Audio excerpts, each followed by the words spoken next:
जी जनाब, तो आ गए हम कंप्यूटर स्क्रीन पे। आज की हमारी डिज़ाइनिंग की टिप्स एंड ट्रिक में हम बनाएंगे लेटर हेड। लेकिन उससे पहले अगर आपको याद हो कि वो हमने कल ये बिजनेस कार्ड का डिज़ाइन बनाया था, थोड़ी सी मैंने इसमें चेंजेस किए, थोड़ी सी मुझे करनी है, तो मैंने सोचा कि आपके साथ ही करते हैं, आपको सिखाते भी हैं ताकि आपकी क्रिएटिविटी में थोड़ा सा इजाफा हो जाए।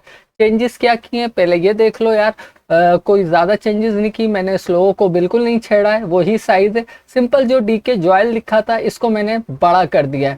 साथ ही क्लासिक डिज़ाइन कल मैंने जल्दी में गौर नहीं किया, ब्लैक में ही रहने दिया, जिसकी वजह से वो इन्हांस नहीं हो रहा था। ठीक है, तो उसको मैंने क्लासिक डिज़ाइन को वाइट कर दिया है और बस इसको सेलेक्ट किया है मैंने अनग्रुप करके। इस तरह से इसे सेलेक्ट किया और इसको ऑल्ट एंड शिफ्ट की मदद से बड़ा किया। बस ये इतनी सी मैंने चेंजेस की है और अब मैं इसे दोबारा जो है वो ग्रुप कर रहा हूँ। लेकिन एक बात का जहन में रखिएगा, ख्याल रखिएगा कि ये अभी भी मेरे सेफ जोन के अंदर ही है सारी डिजाइनिंग। ठीक है, इससे मैंने इसे बाहर नहीं जाने दिया है। दूसरी चेंजेस क्या है? दूसरी चेंजेस ये है कि इसके साथ जो डी के जॉयल लिखा आ रहा था उसे मैंने डिलीट कर दिया और यहाँ से भी ये डायमंड आइकॉन रहने दिया। सिंपल, कोई मैंने ज़्यादा चेंजेस नहीं की। अब एक चेंजेस मुझे करनी है और मैं समझता हूँ कि आपको भी बताऊँ ज़रूरी है। वो क्या है कि कल जो हमने सिंबल्स उठाए थे, मैंने आपसे कहा था कि अगर आपको आइकॉन लाने हैं तो या तो आप flaticon.com से जाके यहाँ पे आइकॉन ला के रख दीजिए, टेलीफोन के, ईमेल्स के या वेब के, और या फिर आप flaticon.com से ले लीजिए, या फिर आप सिंबल्स की लाइब्रेरी इलिस्ट्रेटर में मौजूद है वहाँ से जैसे हमने उठाए थे ये कर लीजिए। तीसरा क्या तरीका है, आप खुद से आइकॉन इलिस्ट्रेटर पर बनाएं और रखिए। लेकिन अगर आप गौर करो तो यहाँ जो मैंने लोकेशन का आइकॉन दिया है वो होम लोकेशन का आइकॉन है ये भी लोकेशन का आइकॉन, लेकिन ये होम लोकेशन है, ये कोई ऑफिस की या कोई शॉप की या किसी कमर्शियल एरिया की लोकेशन का आइकॉन नहीं है। तो मुझे इसे चेंज करना है, सिंबल को एक लोकेशन के आइकॉन में। लोकेशन का आइकॉन हमें बनाना पड़ेगा, तो आसान है, सिंपल है। मैंने कहा आपके साथ ही बनाता हूँ। तो इस सिंबल पे मैं डबल क्लिक कर रहा हूँ तो फौरन मुझे वार्निंग आएगी। सिंबल की क्लास में हम समझ चुके हैं कि किस तरह से सिंबल एडिट होता है। बस मैं इसे ओके करके मैं सिंबल के एडिटिंग मोड में चला गया हूँ। यहाँ पे मेरा सिंबल है, मैं इसे डिलीट कर सकता हूँ, लेकिन मैं इसे डिलीट नहीं कर रहा। मैं चाहूँगा कि मैं यहाँ से लूँ इलिप्स टूल और बिल्कुल इसी तरह, इसी साइज़ का, जिस साइज़ का ये मेरा होम बना हुआ है, एक सर्किल बनाऊँ इस तरह से। ठीक है, ये मैंने सर्किल बना लिया है। डायरेक्ट सिलेक्शन टूल से मैं इसके नीचे वाले एंकर पॉइंट को सेलेक्ट करूं और शिफ्ट की मदद से वन टाइम एरो की डाउन प्रेस करूं इस तरह। ठीक है, जब मैं ये कर लूँगा तो उसके बाद मैं ये चाहूँगा कि मैं इसको सेलेक्ट करके इस साइज़ का कर लूँ कि जितना मेरा इसके प्रीवियस आइकॉन, इसलिए मैंने उसे डिलीट नहीं किया कि मैं चाह रहा हूँ इसका साइज़ उतना ही हो जितना इसके पीछे वाले ओरिजिनल आइकॉन का साइज़ है। ठीक है, तो मैं इसको थोड़ा सा इसके हिसाब से सेट करूँगा और उसी हिसाब से मैं इसे बड़ा करूँगा। ठीक है, बात समझ रहे हैं? इसलिए मैंने उसे पहले डिलीट नहीं किया था, तो मेरे ख्याल से यहाँ बिल्कुल ठीक है। और अब मैं जो इसका नीचे वाला एंकर पॉइंट है जिसे मैंने नीचे की तरफ शिफ्ट की मदद से ड्रैग किया था, इसको सेलेक्ट करके कन्वर्ट टू कॉर्नर कर रहा हूँ। ठीक है, तो कुछ कुछ हमारी लोकेशन आइकॉन की शक्ल हमें मिल गई है। अगर आप चाहते हो तो इसको थोड़ा सा ऑल्ट की मदद से इस तरह से बढ़ा भी सकते हो, अगर आप चाहो तो। ज़रूरी नहीं है, कंट्रोल जेड करके आप वापस एक्चुअल आ जाएं, थोड़ा सा कम कर लें, थोड़ा सा ज़्यादा, या जिस तरह आपको मुनासिब लगे।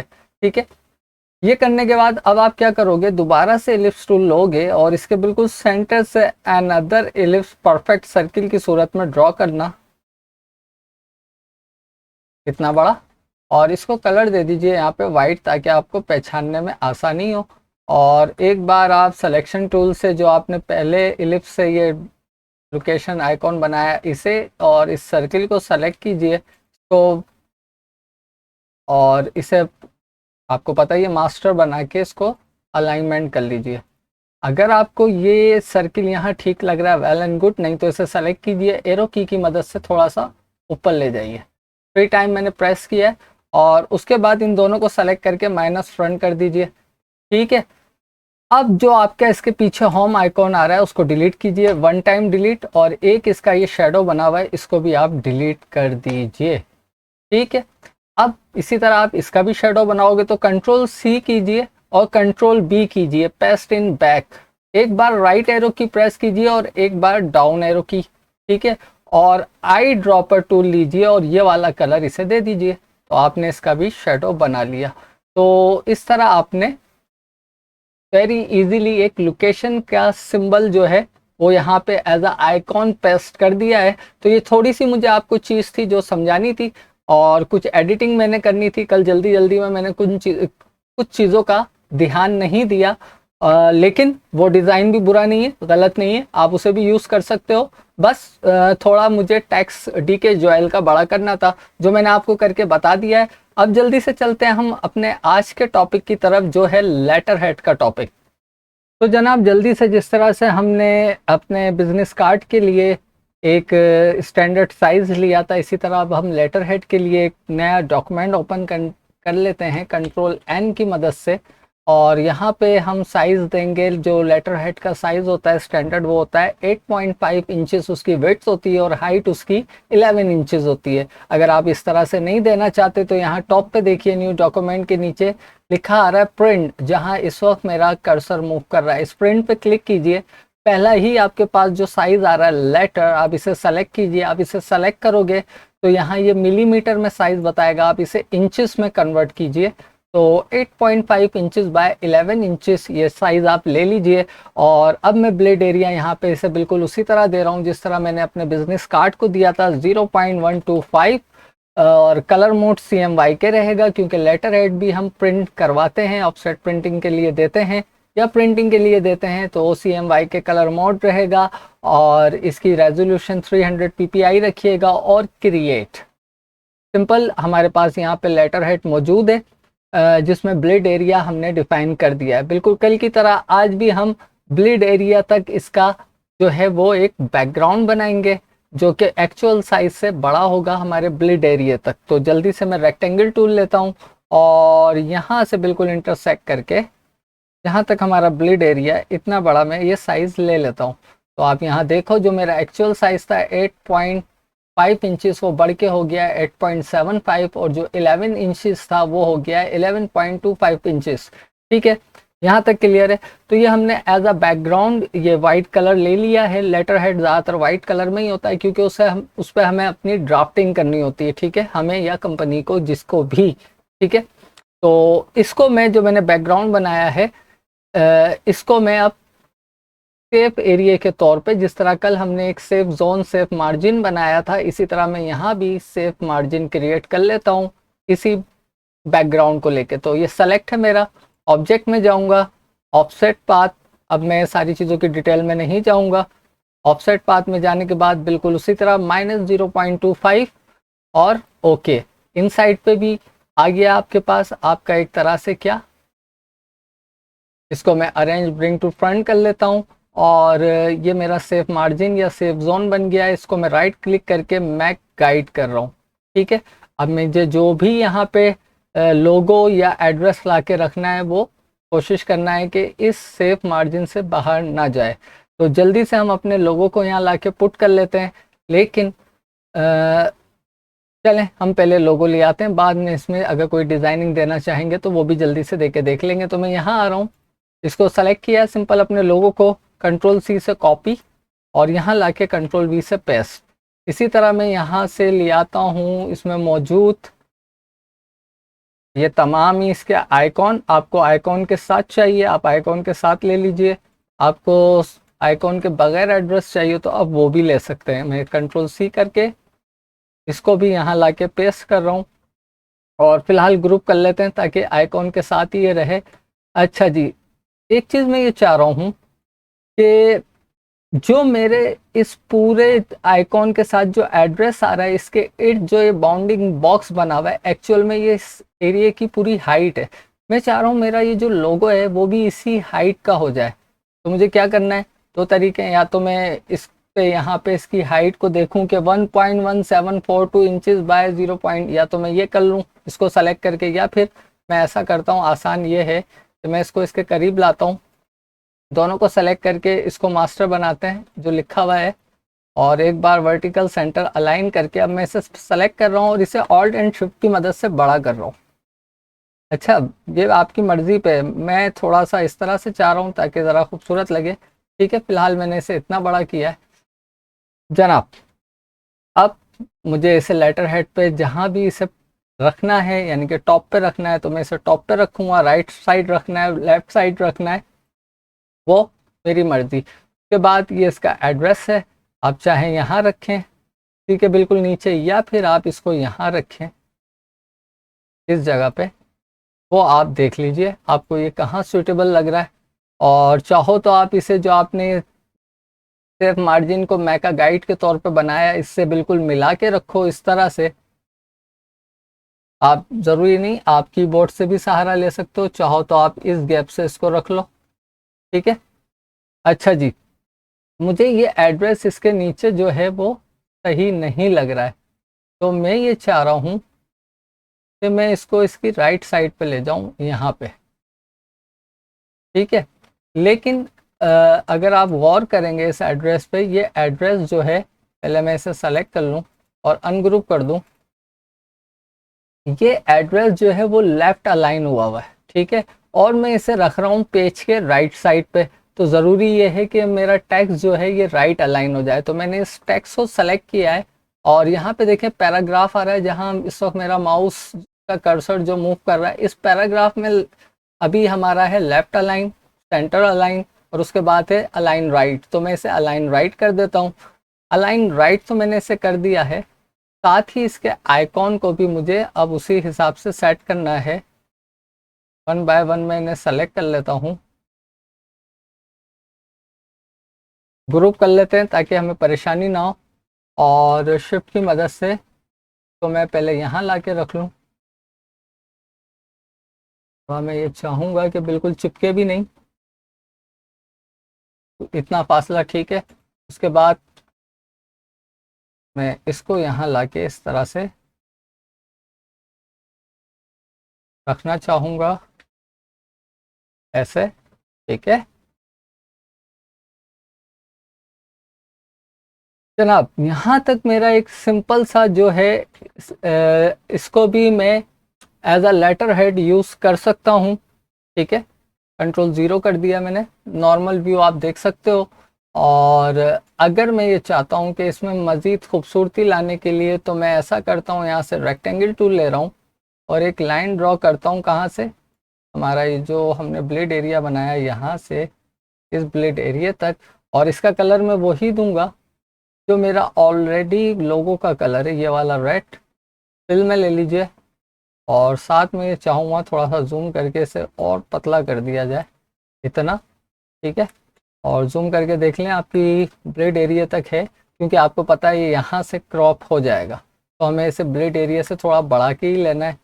और इसको थोड़ा सा आप ऊपर ले जाइए,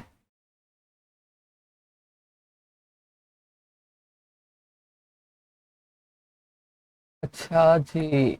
और इसको और इन आइकॉन को भी आप ग्रुप बना लो, ताकि बाद में हम इसको इसके साथ अलाइन कर लें। थोड़ा सा मैं चाहूँगा नीचे आ जाए, इतना, ठीक। और ये वाली लाइन जो है मैं इसको थोड़ा ऊपर लाना चाह रहा हूँ। अच्छा, एक काम मैं एरो की से कर रहा हूँ, आप माउस की मदद से भी कर सकते हो, जिसमें आपको सहूलत हो। अभी हम डिज़ाइनिंग प्रोसेस में हैं, मुझे आपको समझाना है कि जब भी आप पहली बार कोई भी चीज़ बनाओगे तो कुछ इसी तरह से आप हरकतें करके बनाओगे। फर्स्ट टाइम में ही आप परफेक्ट जो है वो लेटर हेड नहीं बनाने वाले। अच्छा जी, साथ में चाह रहा हूँ यार कि कुछ और इसमें डिज़ाइनिंग हो। एक रेड लाइन तो मैंने दे दी है और ये लेटर हेड है, तो मेरी कोशिश ये थी कि मैं कम से कम एरिया लोगो और अपने जो मेल एड्रेस है उसका रखूं, और ज़्यादातर एरिया में इसके अंदर ड्राफ्टिंग के लिए दूं। तो देखें अच्छा खासा मैंने यहाँ एरिया ड्राफ्टिंग के लिए है मेरे पास। और साथ ही मैं चाह रहा हूँ कुछ इसमें मज़ीद डिज़ाइन हो, तो उस डिज़ाइन को बनाने के लिए मैं बनाता हूँ एक ये, और डायरेक्ट सिलेक्शन टूल से मैं इसको सेलेक्ट करता हूँ शिफ्ट की मदद से इनसाइड पे, 1 2 3, ठीक है। और इसी की मैं रिफ्लेक्शन पे कॉपी लूँगा, रिफ्लेक्ट, कॉपी, और इसको थोड़ा यहाँ ले आते हैं। अभी मैं जो चाह रहा हूँ, फिर दोबारा ट्रांसफॉर्म, रिफ्लेक्ट, हॉरिजेंटल, ओके, ठीक है। मैं कुछ बनाना चाह रहा हूँ एक डिज़ाइन, तो इसे मैं पहले जूम कर लूँ और इसको इसके करीब ले जाते हैं, इतना, या चलें इतना, ठीक है। इन दोनों को मैं डिफरेंट कलर दे रहा हूँ। एक कलर तो मैं वही लूँगा जो मेरा यहाँ पे चल रहा है, ये वाला, और दूसरे को जो मैं कलर दूंगा वो मैं दे देता हूँ ग्रे कलर दे देता हूँ। थोड़ा सा डार्क ले लेते हैं, ठीक है। तो ये मैंने सॉरी, मैं एक काम कर रहा हूँ, ये जो हमारा बैकग्राउंड है वाइट वाला, इसको कंट्रोल 2 से लॉक कर रहा हूँ ताकि इस तरह डिस्टर्ब ना करे। इन दोनों को मैंने ग्रुप कर दिया है और पेज के में इसे बॉटम पे भेज दिया है मैंने। बॉटम पे भेजने के बाद सेंटर अलाइन, और अब मैं यहाँ आ जाता हूँ और इसे ब्लेड एरिया से बिल्कुल इंटरसेक्ट करके रखते हैं पहले इस तरह से। सेंटर अलाइन दोबारा कर लेते हैं और ऑल्ट की मदद से मैं इसे ब्लेड एरिया तक स्ट्रेच कर लेता हूँ, ठीक है। आप जानते हो यहाँ से ये डिज़ाइन क्रॉप हो जाएगा इस एरिया से, और हमारे पास ये ऊपर इतना, आपको इसे थोड़ा छोटा करना है, आप बिल्कुल छोटा कर सकते हो। थोड़ा सा इसे छोटा करना चाह रहा हूँ, जो बहुत ज़्यादा पेज पे ये नहीं चाहिए, ठीक है जनाब। ये मैंने एक छोटा सा डिज़ाइन रखा है, आप चाहो तो लो, चाहो तो नहीं लो। आप इसी डिज़ाइन को टॉप पे चाह रहे हो रखना तो आप टॉप पे भी रख सकते हो। तो मैं इसकी एक कंट्रोल-C कंट्रोल-F पे कॉपी ली है और इसे यहाँ अलाइनमेंट के जो पैनल है इससे टॉप पे भेज दिया है। टॉप पे भेजने के बाद मैं इसको भी बिल्कुल इंटरसेक्ट करूँगा ब्लेड एरिया से, सेंटर अलाइन कर दूंगा। साथ ही अगर आप देखो तो बिल्कुल सेम हो गया, नीचे भी रेड ऊपर भी रेड। तो इसको मैं रिवर्स कर देता हूँ, ट्रांसफॉर्म में जाके रिफ्लेक्ट वर्टिकल और सिंपल क्या, ओके। अच्छा जी, थोड़ा सा जूम करते हैं, देखते हैं। ये आने के बाद हुआ कुछ यूं कि मेरा जो डायमंड है वो कट गया है, तो मैं इसको और इसके साथ में इसे अलाइन करके चल रहा हूँ। तो इन दोनों को सेलेक्ट करता हूँ, थोड़ा सा इसको मैं नीचे ले आता हूँ, 1 2 3 4, ठीक है। या आप ऐसा कर सकते हो कि इस लाइन का और इस जो आपने डिज़ाइन बनाया है इसके भी साथ इसे सेंटर अलाइन कर सकते हो। उसका क्या तरीका है, आपको बॉक्स बनाना पड़ेगा, फिर उसके साथ आप इसे सेंटर अलाइन कर लेना, ठीक है। कैसे बता देता हूँ। और एक मैं यहाँ से एक बॉक्स बना रहा हूँ सिर्फ आपको समझाने के लिए, इस लाइन तक, ठीक है। और इस बॉक्स के साथ मैंने इस स्ट्रिप के साथ इन तीनों को सेलेक्ट किया है, ठीक है। इस बॉक्स को मैंने मास्टर बनाया, वर्टिकल सेंटर अलाइन, ठीक है। और अब इस बॉक्स को आप डिलीट कर दो, तो आप इस तरह से भी अलाइनमेंट कर सकते हो। अगर आपने प्रैक्टिस की होगी तो आप सारी चीज़ों को आसानी से मैनेज कर लोगे। तो यहाँ तक मेरा लेटर हेड का डिज़ाइन आप जैसा कि देख रहे हो सिंपल है। 2 कलर ले लिए। आई नो कि ये रेड कलर बहुत ज़्यादा आपको हो सकता है अच्छा ना लगे, क्योंकि मैंने कल जो बिजनेस कार्ड बनाया था उसमें इस कलर का यूज़ किया था, तो इसलिए मैंने यहाँ भी उसी कलर की थीम को यूज़ किया है। सिर्फ ये वजह है और कोई वजह नहीं है। और बेसिक आपका कॉन्सेप्ट क्लियर करना है कि किस तरह से ये चीज़ डिज़ाइन करनी है। ऑलमोस्ट हमारा कार्ड सॉरी लेटर हेड जो है वो रेडी है। मैं एक काम और कर रहा हूँ, इसे अनग्रुप करते हैं। यहाँ से इस डायमंड की मैं कॉपी ले रहा हूँ, यहाँ रख रहा हूँ और साथ साथ इसे दोबारा ग्रुप कर देते हैं। और इस डायमंड को मैं पेज के सेंटर अलाइन कर दिया है। ऑल्ट एंड शिफ्ट की मदद से इसे मैंने इतना बड़ा किया है। आप इससे बड़ा कर सकते हो, इससे छोटा भी रख सकते हो, ठीक है। चाहो तो आप इसे लाइट ग्रे कलर दे दो, बिल्कुल आई मीन के आप इसे ये कलर दे दो, ठीक है, चलेगा, बिल्कुल चलेगा। लेकिन अगर आप चाहते हो इसमें रेडिश जो इसका शेड है वो आता रहे, तो ऐसी सूरत में आप क्या करोगे, कंट्रोल-Z करो, इसको यही रहने दो, इसकी ओपेसिटी यहाँ से आके 10% कर दो, तो इसमें जो रेड टून्स आ रही है वो रहेगी, ठीक है। आप इसे 5% कर दो इसकी ओपेसिटी, ठीक सॉरी। तो आप इसे थोड़ा सा और बड़ा कर दो। ये एज अ वाटर मार्क है, आपके लेटर हेड पे आपने एज अ वाटर मार्क लगा दिया। आप इसे इवन चाहो तो सेंटर में ना रखो, इसे यहाँ से उठाओ और इसके बिल्कुल सेंटर पार्ट को आप लाके रखो। एक्चुअल साइज जो है आपका ब्लैक, ये जो आपको यहाँ पे भी लाके आप इसे हाफ रख सकते हो, तो आपको पता है यहाँ से क्रॉपिंग में आ जाएगा, तो इतना पार्ट आप ले सकते हो। लेकिन मुझे ये सेंटर में अच्छा लग रहा है तो मैं इसे सेंटर में ही रख देता हूँ जनाब। यहाँ तक हमारा जो लेटर हेड है, कंट्रोल-0 नॉर्मल व्यू पे मैंने आपको दिखा देता हूँ। और साथ ही मैं कंट्रोल सेमी कॉलन से जो मैंने मैक का गाइड बनाया है इसे अब हाइड कर रहा हूँ, ठीक है। इसे मैंने हाइड कर दिया है और बिल्कुल उसी तरह से आप इस पे भी ट्रिम मार्क्स दोगे जिस तरह आप आपने दिए थे, अगर मैं यहाँ पे डायरेक्ट वही साइज़ ले लूँ 8.5 इंचज़ बाय 11 इंचज़ का मैंने रेक्टेंगल लिया और इसको मैंने फ़िलहाल यही कलर दे देते हैं और जल्दी से ऑब्जेक्ट के मेन्यू में जाते हैं और इसे कह देते हैं क्रिएट ट्रिम मार्क्स। जब हमारे ट्रिम मार्क्स लग जाएंगे हम इसे सेलेक्ट करके डिलीट कर देंगे। अब ये चीज़ें आपको पता है, तो मेरे ट्रिम मार्क्स आ गए लेटर हेड पे। एक फाइनल चीज़ जो कल भी मैं बताना भूल गया था, आज भी भूल रहा था, लेकिन जाने से पहले मुझे याद आ गई, वो ये कि जो भी आपने यहाँ पे टेक्स्ट इस्तेमाल किया है अपने प्रिंटिंग डिज़ाइन को बनाने के लिए, चाहे वो बिजनेस कार्ड में किया हो, चाहे लेटर हेड में किया हो, या आगे ब्रोशर में करोगे या फ्लायर में करोगे, उन तमाम टेक्स्ट को आपने लाजमी पहले अनग्रुप कर लीजिए, तमाम ही टेक्स्ट को सेलेक्ट करके क्रिएट आउटलाइन लाजमी कर लेना है। तो मैंने क्रिएट आउटलाइन कर दिया है और इसको भी मैं अनग्रुप करके क्रिएट आउटलाइन करूँगा। उसकी वजह ये है मेरे भाई मेरे दोस्त कि जब आप इसे प्रिंट के लिए दोगे तो जिस कंप्यूटर पे इसको लिया जाएगा मे बी कि उसके पास इलिस्ट्रेटर में वो फाउंड मौजूद ना हो जो आपने यहाँ पे फाउंड यूज़ किया हुआ है, ठीक है। तो जैसे ही आपका डॉक्यूमेंट उसके कंप्यूटर में खुलेगा और अगर वो क्रिएट आउटलाइन नहीं हुआ और वहाँ पे वो फाउंड भी मौजूद नहीं हुआ जो आपने लिया है, तो जो आपका फाउंड है वो अजीब ही वहाँ फाउंड की शक्ल इख्तियार कर लेगा। तो लाजमी है जितना भी आपने टेक्स्ट यूज़ करना है, business card, brochure, letterhead या जितनी भी प्रिंटिंग की आप डिज़ाइनिंग करोगे, उसके फाउंड को फाइनलाइज डिज़ाइन करने के बाद क्रिएट आउटलाइन करना लाजमी है। तो मुझे उम्मीद है बात आप आज समझ गए होंगे और इस बात का खासा ख्याल रखोगे डिज़ाइनिंग के दौरान। तो ये थी आज की हमारी क्लास। मुझे उम्मीद है तमाम ही चीज़ें आप समझ गए होंगे। आगे अच्छे अच्छे डिज़ाइन ज़रूर आएंगे, लेकिन अभी बिगनर हो तो मैं बिगनर को ज़्यादा तरजीह देता हूँ ताकि वो समझ लें। आप चाहो तो इसका साइज़ बढ़ा सकते हो इन तमाम ही चीज़ों का, लेकिन ठीक है, लेटर हेड पे जितनी ज़्यादा गुंजाइश ड्राफ्टिंग की हो उतना ही अच्छा होता है। तो बस ये मैंने एक सिंपल सा आपको लेटर हेड बना के दिखाया है और आप इसकी जम के प्रैक्टिस कीजिए। आगे और आ रही है डिज़ाइनिंग की टिप्स एंड ट्रिक। अपना बहुत ख्याल रखिएगा। Too much take care. Allah हाफिज़।